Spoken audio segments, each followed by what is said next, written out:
اور اللہ تو چاہتا ہے کہ تم پر مہربانی کرے، اور جو لوگ اپنی خواہشوں کے پیچھے چلتے ہیں وہ چاہتے ہیں کہ تم سیدھے رستے سے بھٹک کر دور جا پڑو۔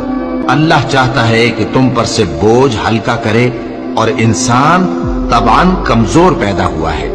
مومنوں، ایک دوسرے کا مال ناحق نہ کھاؤ۔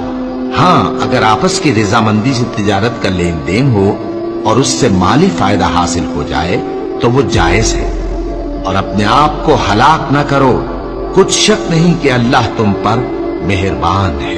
اگر تم بڑے بڑے گناہوں سے جن سے تم کو منع کیا جاتا ہے پرہیز کرو گے تو ہم تمہارے چھوٹے چھوٹے گناہ معاف کر دیں گے اور تمہیں عزت کے مکانوں میں داخل کریں گے۔ اور جس چیز میں اللہ نے تم میں سے بعض کو بعض پر فضیلت دی ہے اس کی تمنا مت کرو۔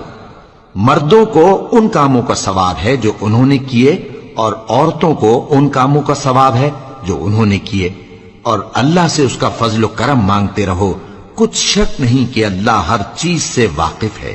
اور جو مال ماں باپ اور رشتہ دار چھوڑ مریں تو حقداروں میں تقسیم کر دو کہ ہم نے ہر ایک کے حقدار مقرر کر دیے ہیں، اور جن لوگوں سے تم عہد کر چکے ہو ان کو بھی ان کا حصہ دو، بے شک اللہ ہر چیز پر نگراں ہے۔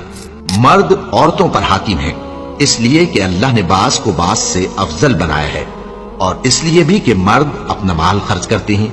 تو جو نیک بیویاں ہیں وہ فرمانبردار ہوتی ہیں، اور ان کے پیٹھ پیچھے اللہ کی حفاظت میں مال و آبرو کی خبرداری کرتی ہیں۔ اور جن عورتوں کی نسبت تمہیں معلوم ہو کہ سرکشی اور بدخوئی کرنے لگی ہیں تو پہلے ان کو زبانی سمجھاؤ، اگر نہ سمجھیں تو پھر ان کے ساتھ سونا ترک کر دو۔ اگر اس پر بھی باز نہ آئیں تو زد و کوب کرو، پھر اگر تمہارا کہنا مان لیں تو پھر ان کو ایذا دینے کا کوئی بہانہ مت ڈھونڈو، بے شک اللہ بہت اونچا ہے، بڑا ہے۔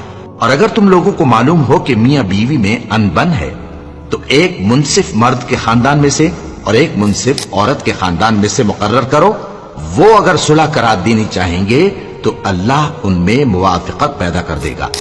کچھ شک نہیں کہ اللہ سب کچھ جانتا ہے، سب باتوں سے خبردار ہے۔ اور اللہ ہی کی عبادت کرو اور اس کے ساتھ کسی چیز کو شریک نہ بناؤ، اور ماں باپ اور قرابت والوں اور یتیموں اور ناداروں اور رشتہ دار ہمسایوں اور اجنبی ہمسایوں اور پاس بیٹھنے والوں اور مسافروں اور جو لوگ تمہارے قبضے میں ہوں سب کے ساتھ حسن سلوک کرو، بے شک اللہ تکبر کرنے والے، بڑائی مارنے والے کو دوست نہیں رکھتا۔